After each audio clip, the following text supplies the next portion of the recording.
Hello everyone, how are you doing? This is MD Tech here with another quick tutorial.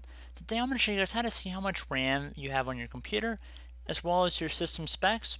So this should be a pretty quick tutorial and we're going to jump right into it.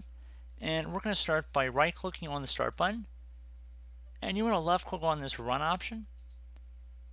Now you want to type in msinfo32.exe and then you want to hit enter. Make sure msinfo is all one word, .exe, all attached, and you want to hit enter or OK to run that.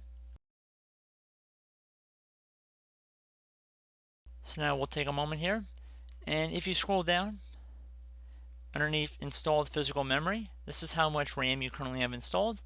If you have any virtual memory you're using, it will be listed here as well. And you can see other system specifications up here, like the processor type, what the operating system is, if it's Windows 10 Home, Professional, whatnot, system manufacturer, and the system model information. So pretty nice. It gives you a good amount of information. So I do hope this brief tutorial was able to answer your guys' questions. And as always, thank you for watching, and I will catch you in the next tutorial. Goodbye.